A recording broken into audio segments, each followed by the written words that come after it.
اعوذ باللہ من الشیطان الرجیم وَيَقُولُونَ مَتَى هَذَا الْوَعْدُ إِن كُنتُمْ صَادِقِينَ قُلْ لَكُمْ مِعَادُ يَوْمٍ لَا تَسْتَأْخِرُونَ عَنْهُ سَاعَةً وَلَا تَسْتَقْدِمُونَ۔ ترجمہ ہے کہ اور وہ کہتے ہیں کہ یہ وعدہ آخرت کب پورا ہوگا، یہ وعدہ آخرت۔ وَيَقُولُونَ مَتَى هَذَا الْوَعْدُ إِن كُنتُمْ صَادِقِينَ، یہ جو آخرت کا جو ذکر کرتے ہیں، قیامت کا جو ذکر کرتے ہیں، یہ قیامت کب آئے گی، یہ وعدہ آخرت کب پورا ہوگا، آخرت کب قائم ہوگی، یہ لوگ سوال کرتے ہیں مشرکین کفار۔ اللہ آگے ارشاد فرماتا ہے قُلْ لَكُمْ مِعَادُ يَوْمٍ لَا تَسْتَأْخِرُونَ عَنْهُ سَاعَةً وَلَا تَسْتَقْدِمُونَ، یہ لوگ کہتے ہیں اور وہ کہتے ہیں کہ یہ وعدہ آخرت کب پورا ہوگا اگر تم سچے ہو۔ تو قُلْ لَكُمْ مِعَادُ، اللہ فرماتا ہے کہ اے حبیب آپ فرما دیجئے تمہارے لیے وعدے کا دن مقرر ہے۔ قُلْ لَكُمْ مِعَادُ يَوْمٍ لَا تَسْتَأْخِرُونَ عَنْهُ، تمہارے لیے وعدے کا دن مقرر ہے، نہ اس سے ایک گھڑی پیچھے رہو گے اور نہ آگے بڑھ سکو گے۔ یہ گھڑی ایسی گھڑی ہے، قیامت کی گھڑی اور آخرت کی گھڑی، نہ ایک گھڑی پیچھے ہو سکو گے نہ ایک گھڑی آگے۔ جیسے موت کا ایک وقت ہوتا ہے نا، ہم یہ جو کہتے ہیں، ہمارا ایمان و عقیدہ ہے کہ انسان کی جب موت آئی تو نہ وہ ایک سیکنڈ آگے ہوگی نہ وہ ایک سیکنڈ پیچھے ہوگی۔ انسان کی جس وقت موت لکھی ہوگی، چاہے وہ خودکشی کرے، تو جب اس کی موت لکھی ہوگی تو ایک سیکنڈ بھی آگے پیچھے نہیں ہوتا۔ اللہ تبارک و تعالیٰ اسی طرح فرماتا ہے کہ قیامت کی گھڑی آ کر رہے گی، نہ ایک گھڑی پیچھے ہوگی نہ ایک گھڑی آگے ہوگی۔ اللہ تبارک و تعالیٰ اس گھڑی کے متعلق فرماتا ہے کہ نہ آگے ہوگی نہ پیچھے ہوگی۔ یہ قیامت کی نشانیوں میں سے اللہ تبارک و تعالیٰ نے قیامت کے متعلق ایک آیت ارشاد فرمائی سورہ سبا 22ویں پارے میں کہ قیامت کی گھڑی آ کر رہے گی، آخرت کی گھڑی آ کر رہے گی، تم اس کا انتظار کرو۔ تو قیامت کی نشانیوں کے طور پر اللہ تبارک و تعالیٰ نے قیامت آنے والی ہے، یہ بار بار اللہ تبارک و تعالیٰ نے قرآن مجید فرقان حمید میں ارشاد فرمایا ہے۔ اس کی بہت سی نشانیاں ہیں، جو نشانیاں میں نے پچھلے 2 ویڈیو میں بیان کیا ہوں، اس کو ریپیٹ نہیں کروں گا، آگے میں بڑھتا ہوں۔ ابن ماجہ کی یہ حدیث ہے، جلد نمبر 3 اور صفحہ نمبر 322 اور حدیث نمبر 4066۔ حضرت ابو ہریرہ رضی اللہ تعالیٰ عنہ روایت کرتے ہیں کہ آپ صلی اللہ تعالیٰ علیہ وسلم نے ارشاد فرمایا کہ ایک جانور نمودار ہوگا، اس کے پاس حضرت سلیمان علیہ السلام کی انگوٹی اور حضرت موسیٰ علیہ السلام کا عصا ہوگا۔ وہ عصے سے مومن کے چہرے کو روشن کرے گا اور انگوٹی سے کافر کی ناک پر نشان لائے گا، حتیٰ کہ ایک جگہ لوگ جمع ہوں گے تو ایک کہے گا اے مومن اور دوسرا کہے گا اے کافر، یعنی ایک دوسرے کو نشان سے پہچان لیں گے۔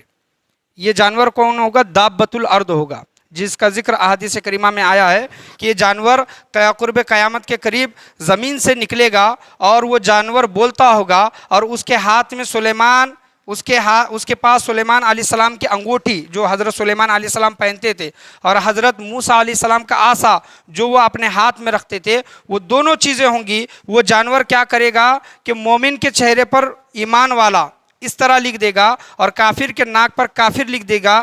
جہاں کہیں لوگ جمع ہوں گے ایک دوسرے کو پہچان لیں گے۔ آج ہوتا ہے نا کہ ویش بھوشا سے انسان کی پہچان کرائی جاتی ہے کہ کون مسلمان، کون عیسائی، کون کافر، لیکن اگر سر سے ٹوپی نکال دے، ہر ایک کو سیم لباس پہنا دے، تو کوئی بتا نہیں سکتا کہ کون مسلمان، کون عیسائی، کون ہندو، کون کرسچن۔ اگر سب کو ایک صف میں ایک ہی لباس اور ایک ہی جیسا بنا کر کھڑا کر دیا جائے تو ہم پہچان نہیں سکتے آج کے دور میں۔ لیکن قیامت کی نشانیوں میں سے ایک نشانی ہے، وہ جانور آئے گا، ایمان والے کو ایمان والی کی نشانی دے گا اور کافر کو کفر کی نشانی دے گا، تاکہ لوگ پہچان سکے۔ اس وقت لوگ پہچانیں گے کہ کون مسلمان ہے، کون ایمان والا ہے اور کون کافر ہے۔ حضرت عبداللہ بن صفوان بیان کرتے ہیں کہ ام المؤمنین حضرت سیدہ حفصہ رضی اللہ تعالیٰ عنہ بیان کرتی ہیں کہ مجھے بتایا گیا کہ میں نے نبی کریم صلی اللہ تعالیٰ علیہ وسلم سے سنا ہے کہ ایک لشکر اس کا گھر یعنی خانہ کعبہ کو گرانے کا ارادہ کرے گا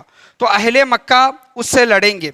پھر جب وہ لشکر مقام بیضاء میں پہنچے گا تو سب لوگ زمین میں دھس جائیں گے اور کوئی بھی باقی نہ بچے گا سوائے ایک قاصد کے کہ ان کا حال بتائے گا۔ یہ حدیث جو میں نے آپ کے سامنے بیان کی بخاری شریف کی جلد نمبر 2 صفحہ نمبر 504 اور حدیث نمبر 2118، مسلم شریف کی حدیث ہے جلد نمبر 6 صفحہ نمبر 408 اور حدیث نمبر 7240، ابن ماجہ کی یہ حدیث ہے جلد نمبر 3 صفحہ نمبر 321 اور حدیث نمبر 4063، ترمذی شریف کی حدیث ہے جلد نمبر 2 صفحہ نمبر 76 اور حدیث نمبر 2184، اور نسائی شریف کی حدیث ہے جلد نمبر 2 صفحہ نمبر 267 اور حدیث نمبر 2884 کی یہ حدیث ہے کہ حضرت حفصہ رضی اللہ تعالیٰ عنہ بیان کرتی ہیں کہ ایک لشکر نکلے گا خانہ کعبہ کو گرانے کے لیے، خانہ کعبہ کو گرانے کے لیے نکلے گا، لیکن مقام بیضا پر جب یہ پہنچے گا، ایک مقام ہے مقام بیضا،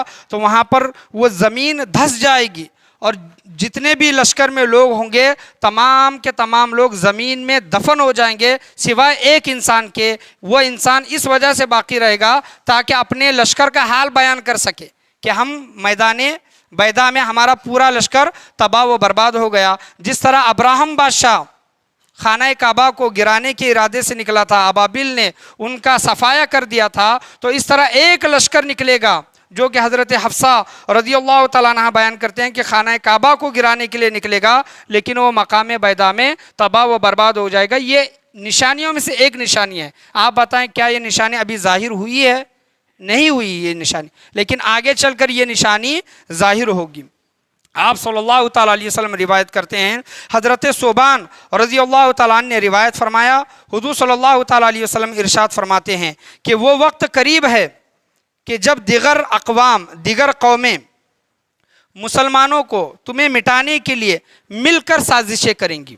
آج یہ چیز ہم دیکھ سکتے ہیں کہ دیگر قومیں ایک جگہ جمع ہو کر مسلمانوں کو مٹانے کے لیے ایک جگہ سازش کریں گی، اور سازش کیسے کریں گے؟ دیکھیں کہ ایک دوسرے کو بلانے کے لیے ایسے بلائیں گے جیسے دسترخوان پر کھانے والی لذیذ چیزیں کی طرف ایک دوسرے کو بلایا جاتا ہے۔ کھانا رکھ کر جس طرح بلایا جاتا ہے کہ ہمارے گھر پر کھانے کے لیے آؤ، دعوت ہے، آپ سے ملنا ہے، کام ہے، اس طرح دیگر قومیں جمع ہوں گی اور ایک دوسرے کو بلائیں گی، اس طرح بلائیں گی جیسے کوئی کھانے کے دعوت پر دسترخوان پر بلاتا ہے، اور وہ مسلمانوں کو تباہ و برباد مٹانے کا ارادہ رکھتی ہیں۔ تو آپ صلی اللہ تعالیٰ علیہ وسلم نے فرمایا کہ ایک دوسرے کو اس طرح بلائیں گے۔ تو صحابہ کرام نے عرض کیا کہ یا رسول اللہ صلی اللہ علیہ وسلم، اس وقت جب تمام قومیں مل کر مسلمانوں کو مٹانے کا ارادہ کرے گی، کیا اس وقت ہماری تعداد کم ہوگی؟ ہم کم تعداد میں ہوں گے؟